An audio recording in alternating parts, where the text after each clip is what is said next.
Thank you very much, and thank you for having me here the third time. It's really amazing to be back in Brussels.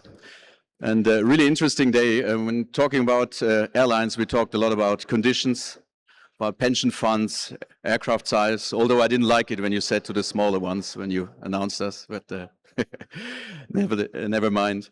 But in the end, managed airlines are not built on planes, not built on pension funds, and not built on duty plans. Airlines are managed and built by people, and therefore I'm here to tell you something about how we recruit people, what's important for us, what are our values, and why a corporate culture that is really successful is based on good people. I'll try to move on with this one. To start, I'll share you some insight on how it all began 1 year ago with our first flights. People say the journey is the destination. At Lufthansa City Airlines, we take that to heart. We're more than just another airline. Driven by our guests' needs, we're building bridges to the places that matter most, with the reliability and trust you expect from Lufthansa. From Munich and soon Frankfurt, we connect our guests with the most beautiful destinations across Europe and with the world beyond. We're proud of our growing network and reliable ties to the Lufthansa long-haul network. We're committed to excellence on all our flights across Europe. Extensive training ensures confidence, comfort, and quality every step of the way. We believe the experience of getting there should be just as delightful as being there. At Lufthansa City Airlines, we are more than a team. We are connecting Europe, creating opportunities, and embracing tomorrow together, joined by one vision, ambitious, dynamic, and striving for growth. We invite you to join us and to become part of the next chapter together. Lufthansa City Airlines. Your journey starts here. Welcome on board.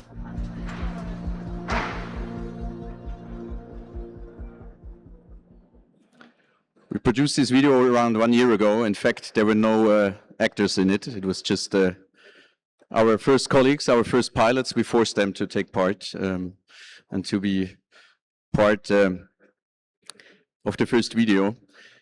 So let me just tell you something about culture.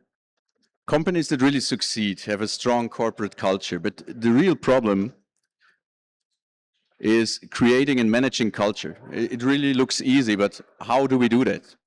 Can we hire the right culture? Is that possible? It was a question we asked us 2 years ago, how we get there of becoming an airline that works sustainably for the next years, where people like to work, where people work professionally, where we have the same values and the same ideas, and where we end up being successful without a lot of labor conflicts, without a lot of striking people, without a lot of internal conflicts, because sustainable success highly depends on the right people. So the question was, can we hire the right culture? Many organizations struggle with this. So we did a lot of research. We got some partners for our pilot selection. We're working with Interpersonal, who is as well here, with a lot of empirical history data to get the right people to start this project.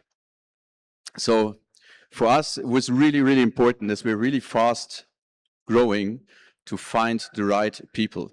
Because you can't hire the right culture, you can't only hire the right values and norms. When we started, the Lufthansa Group was really special area for us. You know, the Belgium guys, the Swiss guys, same with the German airlines. In Germany, it was usually normal to speak German. We couldn't hire any non-German speaking pilots. We couldn't hire any French speaking pilots. Same in Switzerland. We always had this very protective culture with the big main airlines. So we were the first one to move outside this and hire pilots from all over the world.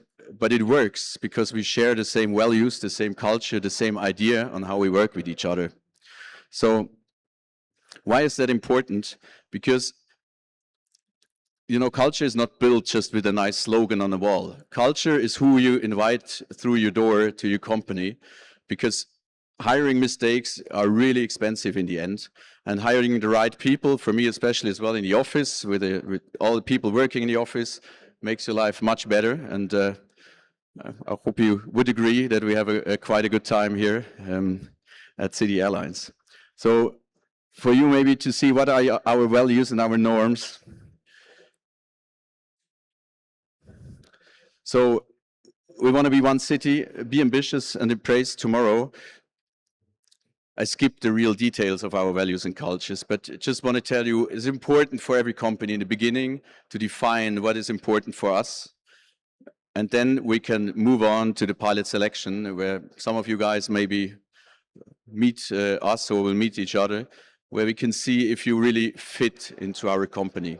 Because wrong hirings are really expensive in the end, and you only can steer culture, and that's a really hard learning for us, by hiring the right people, promoting the right people later on, and taking out the wrong people of the system. So if in training we have any issues with quality in flying, you get as much extra training as you need, but if we have any problems with interpersonal or people treating, I don't know, loading stuff, like I know 20 years ago people were screaming in the cockpit, this is something we just don't accept, because we want to build a culture in a workplace where people want to work. Because honestly, we're here in Brussels talking a lot about different companies, about how much you pay. You've heard about Etihad, Emirates, pension funds, first-class flights. To be honest, we're in the middle of Europe, in Germany, in a high-tax country, doing our goal is to do the entire Lufthansa short-haul network with a growing company in the future. We can't pay the millions of euros. We can't provide you a roster with 20 days off every month.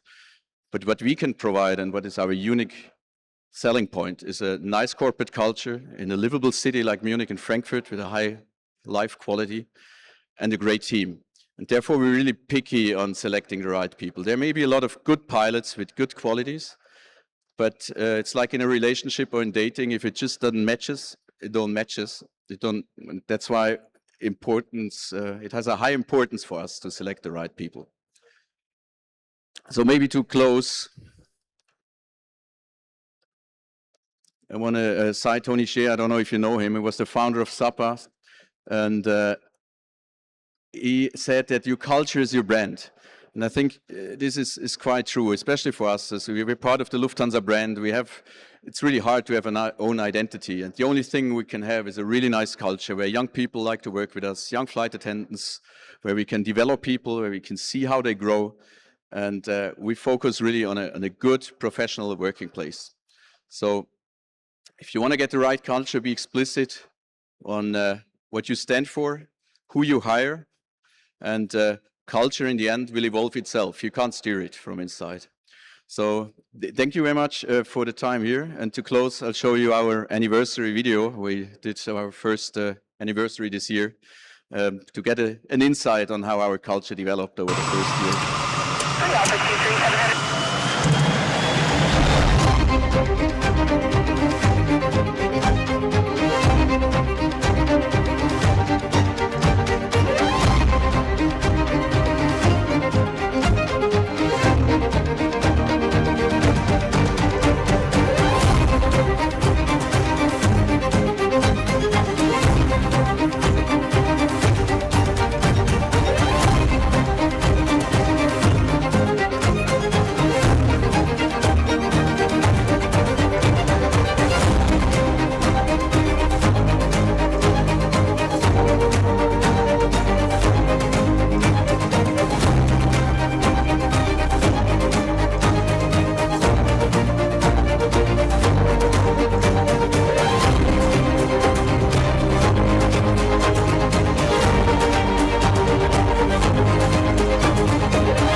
Thank you.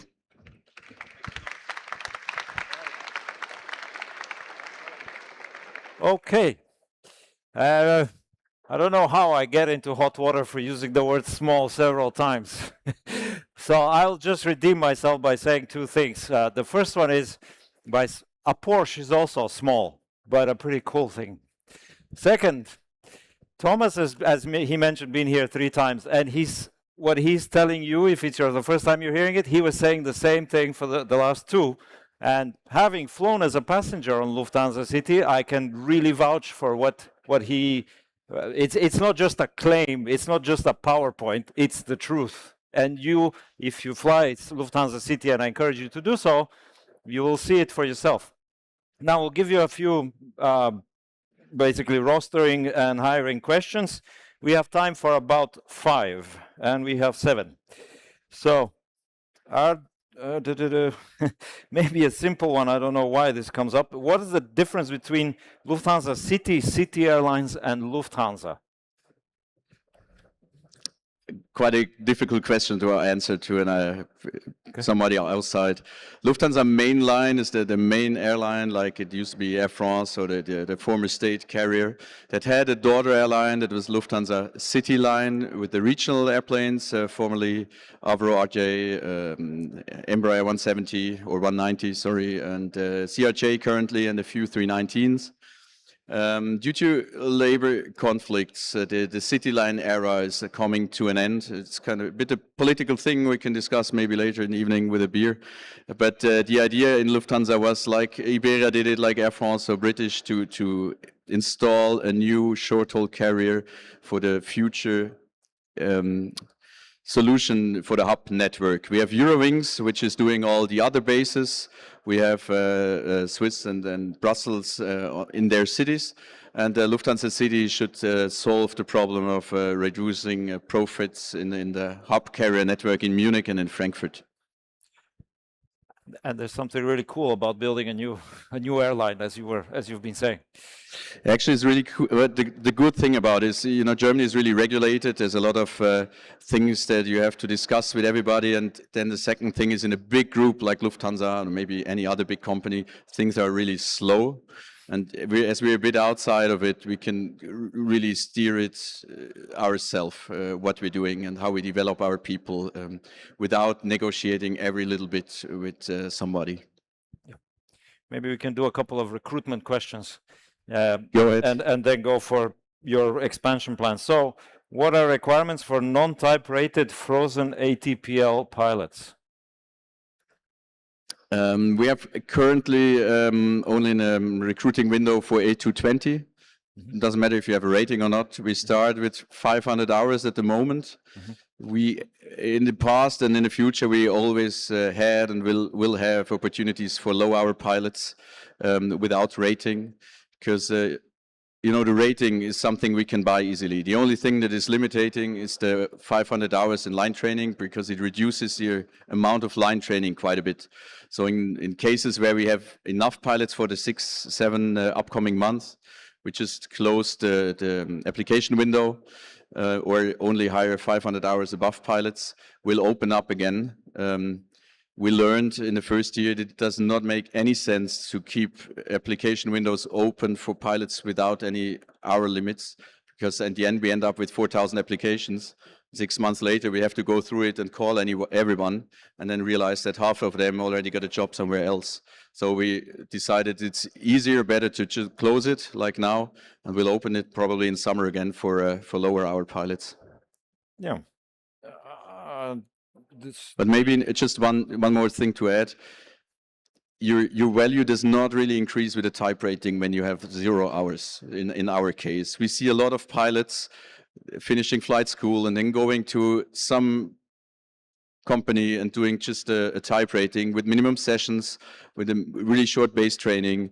And for us, it's not a game changer, because with the type rating is really easy to organize. But what you usually get is a not really professional type rating, and in the end you end up in a group of type rated pilots doing a simulator screening, and you only had 5 or 6 hours experience in the simulator. So be careful with that, because what we're really looking for is for people who match.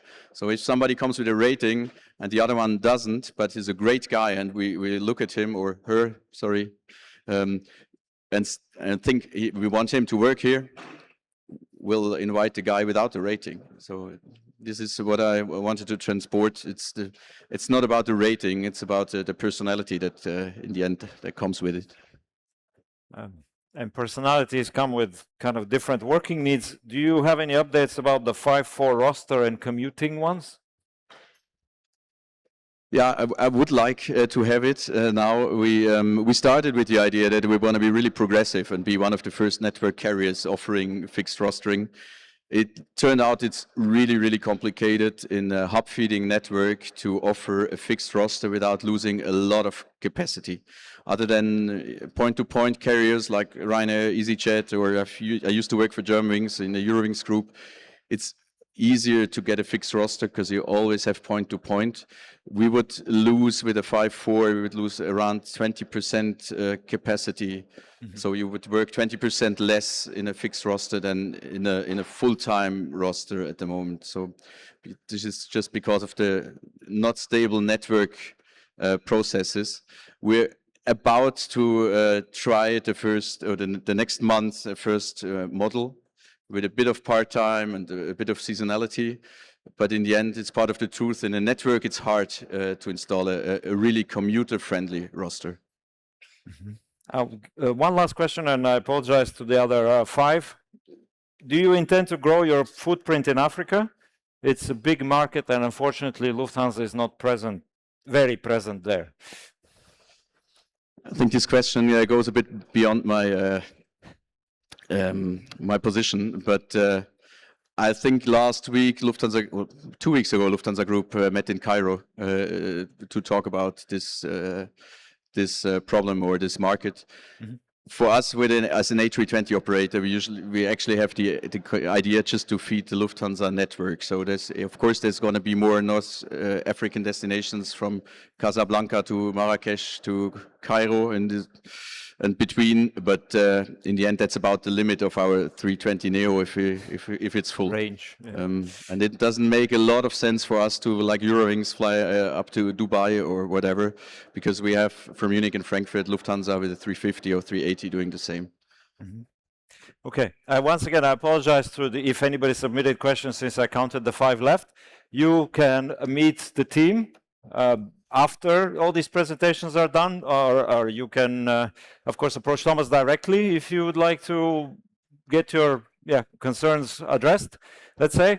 Thank you very much, Thomas, for coming today and for all Thank you for having me here. For the hard work.